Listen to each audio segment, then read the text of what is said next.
ഉറക്കല്ല ചേട്ടാ, ഉറക്കല്ല. ബാങ്കിൽ നിന്ന് ലോണൊക്കെ എടുത്തിട്ട് സമാധാനമില്ല. ഞങ്ങക്ക് ആത്മഹത്യക്ക് വരെ ശ്രമിച്ചു. ഒരു ചതിക്ക മേടിച്ച് തിന്നാ പിന്നെ പോവാ. ഇല്ലില്ല, പല കൊട്ടേഷൻ ടീമാര് ചോദിക്കുന്നത് 2 ലക്ഷം രൂപ 3 ലക്ഷം രൂപയാ ചെലവാക്കാം. അത് കഴിഞ്ഞിട്ട് പിന്നെ അവര് മേടിച്ചെടുത്ത് തരാന്ന് പറയും. പിന്നെ അതൊന്നുമില്ല. നമ്മളത് കാശില്ല ചേട്ടാ, പോയത് പോയി. സംസ്ഥാനത്ത് വസ്തു കച്ചവടത്തിന്റെ പേരിൽ തട്ടിപ്പ് വ്യാപകം. ഹോട്ടൽ ജീവനക്കാരന്റെ കയ്യിൽ നിന്ന് തട്ടിയത് 3.5 ലക്ഷത്തോളം രൂപ. മംഗലാപുരം കേന്ദ്രീകരിച്ചാണ് മലയാളികളടക്കമുള്ള സംഘത്തിന്റെ തട്ടിപ്പ്. കൂടുതൽ പേർ തട്ടിപ്പിനിരയായിട്ടുണ്ടെന്നാണ് വിവരം. സ്ഥലക്കച്ചവടത്തിന് പറഞ്ഞാൽ നമ്മളിവിടുന്ന് പൈസ കൊണ്ട് പരിചയപ്പെട്ട് അവർ കൊണ്ടുപോകണത്.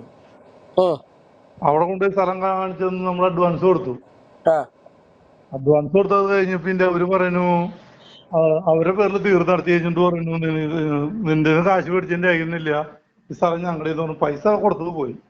നിങ്ങളുടെ പേരെന്താ? എന്റെ പേര് റാഫേല്. സ്ഥലം എവിടെയാ? ചാലക്കുടി. ചാലക്കുടി. ആരാണ് നിങ്ങളുടെ പൈസ വാങ്ങിയത്? മുടി നമ്മുടെ ഹോട്ടലിൽ തൊഴിലാളിയായിരുന്നു, പരിചയപ്പെടുത്തി എന്നിട്ട് മംഗലാപുരത്ത് കൊണ്ടുപോയി. നിങ്ങൾ ഹോട്ടൽ നടത്തുവാണോ? ഹോട്ടലിലത്തെ പണിക്കാരനായിരുന്നു. അല്ല ചേട്ടാ, ഹോട്ടൽ നടത്തുവാണോ അതോ? ഹോട്ടലിലത്തെ ജോലിക്കാരനാണ്. ഹോട്ടലിലെ ജോലിക്കാരനാണ് നിങ്ങള്? ഞാനങ്ങനെ ഇവര് ആദ്യം കാസർഗോഡ് എന്ന് പറഞ്ഞു എന്നെ പരിചയപ്പെട്ട് എന്നെ മംഗലാപുരത്തേക്ക് കൊണ്ടുപോയി. ആളുടെ പേരെന്നാ? അവന്റെ പേര് ബഷീർന്ന്. ബഷീർ. അവന്റെ പേര് യഥാർത്ഥ പേര് പ്രശാന്ത് എന്നാണ്. അവന്റെ അക്കൗണ്ട് നമ്പറൊക്കെ നമ്മുടെ കയ്യില്. അങ്ങനെ മംഗലാപുരത്ത് കൊണ്ടുപോയി മുടിക്കരാന്ന് പറഞ്ഞ സ്ഥലത്തേക്ക് കൊണ്ടുപോയി. അങ്ങനെ ഈ സ്ഥലം ഈ പ്രോപ്പർട്ടി കാണിച്ചു കഴിഞ്ഞാൽ അഡ്വാൻസ് നമ്മൾ കൊടുത്തു ബാങ്ക് വഴി അക്കൗണ്ടില്. എത്ര കൊടുത്തു? 3.5 ലക്ഷം രൂപ കൊടുത്തു. എക്സാക്ട് എത്ര എമൗണ്ട്, കറക്റ്റ് എമൗണ്ട് എത്രയാ കൊടുത്തത്? സ്വർണം വിറ്റടക്കം 6.5 ലക്ഷം രൂപ. 6 ലക്ഷം രൂപ അഡ്വാൻസ് കൊടുത്തു. എന്നിട്ട് പിന്നെ പറയുന്നു ഈ 6 ലക്ഷം രൂപ നിങ്ങൾ കൊടുത്തത് ബാങ്ക് ത്രൂ ആണോ? ബാങ്ക് ത്രൂ അല്ല, 1.5 ലക്ഷം രൂപ ബാങ്ക് ത്രൂ, ബാക്കി സ്വർണം അവിടെ വിറ്റിട്ട് കൊടുത്താ. 1.5 ലക്ഷം രൂപ ബാങ്ക് ത്രൂ കൊടുത്തു, ബാക്കി കാശ് കൊടുത്തു. കാശ് കൊടുത്തതിന് എന്തെങ്കിലും തെളിവുണ്ടോ? കാശ് കൊടുത്തതിന് തെളിവില്ല. ബാങ്കിന്റെ അവിടെ സ്വർണം വിറ്റ് കാശ് കൊടുത്തതിന് തെളിവില്ല. ബാങ്കിന് കാശ് കൊടുത്തതിന് തെളിവുണ്ട്. ബാങ്കിൽ നിന്ന് എത്ര രൂപ കൊടുത്തേ? 1.5 ലക്ഷം രൂപ. 1.5 ലക്ഷം രൂപ കൊടുത്തു. എന്നിട്ട് എവിടെ സ്ഥലം ഉണ്ടെന്ന് പറഞ്ഞാൽ കൊണ്ടുപോയി? ബാംഗ്ലൂരോ അതോ? മംഗലാപുരത്ത് മൂടിക്കര എന്ന സ്ഥലത്ത്. മംഗലാപുരത്ത് മുടിക്കര എന്ന സ്ഥലത്ത് എത്ര സെന്റ് സ്ഥലമാണ്? 10 സെന്റ് സ്ഥലം. 10 സെന്റ് സ്ഥലം. അവിടെ എന്നാ സെന്റിന് വില? അവിടെ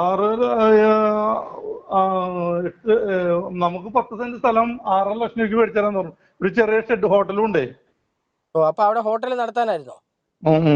ചതിച്ചു പോയി, പണി പറ്റി പോയി, കാശ് പോയി. അല്ല, അവിടെ ഹോട്ടൽ നിങ്ങൾക്ക് ചേട്ടൻ ഹോട്ടൽ നടത്താൻ വേണ്ടിയായിരുന്നു? വേണ്ടിയായിരുന്നു. അവൻ നമ്മളെ കൊണ്ടുപോയതാണ്. കൊണ്ടുപോയി അവിടെ എല്ലാം കൊടുത്തു. അഡ്വാൻസ് എത്ര കൊടുത്തു? മൊത്തം എത്ര എമൗണ്ട് അവർക്ക് കൊടുത്തു? 6.5 ലക്ഷം രൂപ. അതായത് ഫുൾ എമൗണ്ടും കൊടുത്തു? കൊടുത്തു. സ്വർണം വിറ്റ് കുറച്ച് സ്വർണം വിറ്റിട്ട് കയ്യോടെ തീർന്നു തരാന്നുണ്ടെന്ന് നമ്മൾ കൊടുത്തതേ. കൊടുത്തതിന് ശേഷം എഗ്രിമെന്റ് ഒന്നും എഴുതിയില്ലായിരുന്നോ? എഗ്രിമെന്റ് വേണ്ട, നിങ്ങള് പിറ്റേ ദിവസം തീർന്നു പറഞ്ഞു. തീർ നടത്തണമെന്ന് പറഞ്ഞു. എന്റെ വാപ്പ മരിച്ചു, ഉപ്പ മരിച്ചു, ഉമ്മ മരിച്ചു, അപ്പോളോ ഹോസ്പിറ്റലാണ് ബാംഗ്ലൂര്, അതുകൊണ്ട് നടക്കില്ല, ആഞ്ഞിന് കുതിരെന്ന് പറഞ്ഞു. കാശ് പോയി. പിന്നെ ചോദിച്ച ഫോൺ എടുക്കില്ല. ഇപ്പൊ ഫോൺ എടുത്ത് നമ്മള് ബാങ്കിൽ നിന്ന് കൊടുത്തുള്ള രേഖ മാത്രം നമ്മുടെ കയ്യിലുള്ളൂ. പിന്നെ മറ്റേ ബന്ധപ്പെടുത്തിയ ആളോ? അവൻ കാല് മാറി. അവൻ പറഞ്ഞു ഞാൻ നിന്നെ അറിയില്ല, ഞാൻ നിന്നെ കാശ് പറ്റിയില്ല. അവനാണോ മേടിച്ച അതോ മറ്റേ ആളാണോ വാങ്ങിയത്? പ്രശാന്ത് എന്ന് പറഞ്ഞ ആളെ മേടിച്ച ആള്. പ്രശാന്ത് അല്ലേ? പുള്ളി എവിടുത്തുകാരനാ? പുള്ളി എല്ലാവരും മലയാളം പറയാം. അവിടെ ചെന്ന് കഴിഞ്ഞാൽ അവരുടെ ഭാഷ പറയുള്ളൂ. അമ്മാരെ ഫോട്ടോയോ വല്ലതും ഉണ്ടോ? എന്താ ഫോട്ടോയോ വല്ലതും ഉണ്ടോ? ഫോട്ടോ എടുത്തില്ല ചേട്ടാ. അതെല്ലാം നമുക്ക് നമ്മൾ പോലീസ് സ്റ്റേഷനിലും കംപ്ലൈന്റ് കൊടുത്തപ്പോഴും ഫോട്ടോ ചോദിച്ചു. ഫോട്ടോ ഇല്ല, എടുത്തില്ല. അതാണ് നമുക്ക് ഏറ്റവും പറ്റിയ ചതി. ഏത് പോലീസ് സ്റ്റേഷനിലാണ് കംപ്ലൈന്റ് കൊടുത്തത്? കൊരട്ടിയിലും കൊടുത്തിട്ടുണ്ട്, ചാലക്കുടിയിലും കൊടുത്തിട്ടുണ്ട്. കൊരട്ടിയിലും ചാലക്കുടിയിലും കൊടുത്തല്ലേ? അതിന്റെ റെസിപ്റ്റ് വല്ലതും ഉണ്ടോ കൈ? ഇല്ലില്ല, അതിന്റെ കൊടുത്തതിന്റെ റെസീറ്റ് ഒന്നുമില്ല. സ്റ്റേഷനിൽ കേസ് കൊടുത്തതിന്റെ റെസീറ്റ് ഒന്നും തന്നൂല. ഞാൻ ചോദിച്ചില്ല, എനിക്ക് ഇതിനെ പറ്റി അറിയൂല. അല്ല, പോലീസ് സ്റ്റേഷനിൽ പരാതി കൊടുത്തിട്ട് റെസിപ്റ്റ് കിട്ടിയോ? ഇല്ല, ഞാൻ കിട്ടിയില്ല. അതിന് അത് മേടിച്ചില്ലേ? മേടിച്ചില്ല, എനിക്കറിയില്ലല്ലോ. ആദ്യമായിട്ട് പോലീസ് സ്റ്റേഷനിൽ കയറണത്. അപ്പൊ എന്നെ പോലീസുകാരെന്നാ പറയുന്നേ? പോലീസുകാര് ഒരു പേര് പറഞ്ഞു, ചാറ്റിംഗ് കേസാണ്, ചീറ്റിംഗ് കേസ് എന്നൊക്കെ പറഞ്ഞു. ഏതാ? ചീറ്റിംഗ് കേസ് അല്ല, അതുപോലെ ആലോചിച്ചിട്ട് പറയാന്ന് പറഞ്ഞു. അവരൊന്നും നീങ്ങിയില്ലേ? അവർ ഇന്നവരെ നീങ്ങിയിട്ടില്ല. അവരെന്താ പറയുന്നേ? തിരക്കില്ലേ? പിന്നെ ഞാൻ പിന്നെ തിരക്കാനും പോയില്ല. പോയത് പോകട്ടെ, ഇനി ഉണ്ടാവും, കിട്ടില്ല എന്ന് നമുക്ക് ഉറപ്പായി. അതാണ്. അപ്പൊ പിന്നെ ഇത് എങ്ങനെയാണ് പരസ്യം ചെയ്ത് ഇവരെ നമ്പർ ഇവർക്ക് ചതിക്കൽ മാത്രമുള്ള ആൾക്കാരെ വേറെ ഒത്തിരി പേരെ പറ്റിച്ചിട്ടുണ്ടോ ഇവര്? പറ്റിച്ചിട്ടുണ്ട്. ചേട്ടന്റെ അറിവ് വേറെ ആരെങ്കിലും ഉണ്ടോ? അറിവില് 2-3 പേരുണ്ട്, ആരും പുറത്തേക്ക് വിടണില്ല. ആണോ? പറയുന്നൊക്കെ ഒത്തിരി പൈസ തട്ടിച്ചിട്ടുണ്ടോ? പലരും തെറ്റിച്ചിട്ടുണ്ട്. ഇവര് അവിടെ ചെന്നപ്പോ പക്ക ഫ്രോഡുകളാ. എവിടെ? അവിടെ ഞാൻ മുടിക്കൽ ചെന്നപ്പോഴേ ഇവര് ചതിക്ക, പേടിച്ച് തിന്ന, പിന്നെ പോവാ. ഇവരെ പൈസ തിരിച്ചു മേടിക്കാൻ വേറെ മാർഗമൊന്നും ഇല്ലേ? ഇല്ല. പല കൊട്ടേഷൻ ടീമാര് ചോദിക്കുന്നത് 2 ലക്ഷം രൂപ 3 ലക്ഷം രൂപയാ ചെലവാക്കാം. അത് കഴിഞ്ഞിട്ട് പിന്നെ അവര് മേടിച്ചെടുത്ത് തരാന്ന് പറയും. പിന്നെ അതൊന്നുമില്ല. നമ്മളിത് കാശില്ല ചേട്ടാ, പോയി. ചേട്ടാ നമ്മളെ ഹോട്ടലിന്റെ ബിസിനസ് ആണോ ഇപ്പൊ? ഞാൻ ഹോട്ടലിൽ പണിക്കാരനാണ് ചേട്ടാ. പണിക്കാരനല്ലേ? ചെറിയ വരുമാനത്തിൽ നിന്ന് ഇത്രയും പൈസ പോയപ്പോ ഭയങ്കര ഇതായില്ലേ? ഉറക്കല്ല ചേട്ടാ, ഉറക്കല്ല. ബാങ്കിൽ നിന്ന് ലോണൊക്കെ എടുത്തിട്ട് സമാധാനം ഇല്ല. ഞങ്ങക്ക് ആത്മഹത്യക്ക് വരെ ശ്രമിച്ചു. പിന്നെ എന്നാ കോടതി വഴി ഒന്ന് മൂവ് ചെയ്യാൻ പറ്റില്ലായിരുന്നു? ഏതായാലും വക്കീലിനെ കണ്ടൊരു വക്കീൽമാരൊക്കെ ചോദിക്കുന്നത് കാശ് അങ്ങോട്ട് ആദ്യമാണ് ചോദിക്കുന്നത്. അതുകൊണ്ട് പിന്നെ നമ്മുടെ കയ്യിൽ കാശൊന്നുമില്ല കൊടുക്കാൻ. കുടുംബത്താരൊക്കെ ഉള്ള വീട്ടില്? ഭാര്യയും പിള്ളേരും അപ്പനമ്മയൊക്കെ ഉണ്ട്. ആണോ? ഇപ്പൊ എവിടെയാ വർക്ക് ചെയ്യുന്നത്?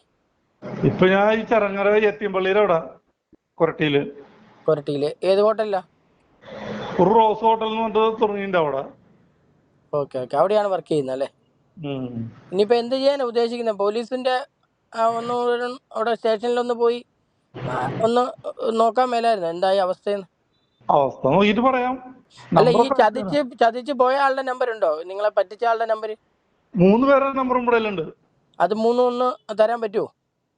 ഞാൻ നാളെ കാലത്ത് ഈ നമ്പറിൽ അയച്ചാൽ മതിയാ? ഈ നമ്പറിൽ അയച്ചാലും മതി. ഞാൻ അയച്ചുതരാം, നാളെ കാലത്ത് അയച്ചുതരാം കേട്ടാ. അവരോടും കൂടെ ഒന്ന് വിളിച്ച് ചോദിച്ചിട്ടേ എന്താണ് സംഭവം. അമ്മാര് ഫോൺ എടുക്കുവോ? എന്റേത് ഫോൺ എടുക്കില്ല, നിങ്ങളേന്ന് ഫോൺ എടുത്ത. ഇവരെങ്ങനെ പരസ്യം, നിങ്ങളെങ്ങനെ അവരെ പരിചയം? അവരിങ്ങോട്ട് വന്ന് പറഞ്ഞാണോ അതോ അല്ല പരസ്യം വഴി ബന്ധപ്പെട്ടതാണോ? അല്ലല്ല, അവ ഒരുത്തന്റെ കൂടെ ഹോട്ടലിൽ നിന്ന് പണിതായിരുന്നവനാ. ഓക്കെ. ഇവര് ചതിച്ച് തിന്ന ടീം. അവിടെ ചെന്നപ്പോ പറയാം, അവരൊക്കെ ചതിച്ച് തിന്ന ടീമാണ്. ജീവൻ കിട്ടിയത് ഭാഗ്യം. ഓക്കെ. ഞാൻ നാളെ കാലത്ത് അയച്ചുതരാം കേട്ടാ. ഒന്ന് രാവിലെ ഒന്ന് അയച്ചു തരൂ. ശരി. ഓക്കെ. ഇപ്പം കയ്യിലില്ലേ നമ്പര്? ഇപ്പൊ നമ്പർ ഉണ്ട്, എനിക്ക് അയക്കാൻ അറിയില്ല. ഞാൻ മൊബൈലിൽ വലിയ കളികളൊന്നും എനിക്കറിയില്ലേ. ഞാൻ നാളെ കാലത്ത് അയച്ചുതരാം കേട്ടാ. അപ്പൊ ഒന്ന് നമ്പർ ഒന്ന് എടുത്ത് എഴുതി വെക്കും, എന്നിട്ട് ഞാൻ വേണേ കുറച്ച് കഴിഞ്ഞിട്ട് ഒന്നുകൂടെ വിളിക്കാം. നാളെ കാലത്തേക്ക് പറ്റുള്ളൂ കേട്ടാ, ഞാൻ ഇപ്പൊ ജോലി തിരക്കല്ലേ. ശരി. അപ്പൊ നാളെ രാവിലെ വിളിക്കാം. ശരി. ഓക്കെ. നേരിന്റെ വാർത്തകൾ അറിയാൻ സാഗ് ന്യൂസ് കാണുക. നേരിന്റെ വാർത്തകൾ നിങ്ങളുടെ വിരൽത്തുമ്പിലെത്താനായി സാഗ് ന്യൂസ് ചാനൽ സബ്സ്ക്രൈബ് ചെയ്തും ഷെയർ ചെയ്തും ഒരു ശരിയായ മാധ്യമ നിലപാടിനൊപ്പം നിൽക്കാൻ ഞങ്ങൾ നിങ്ങളെ ക്ഷണിക്കുന്നു.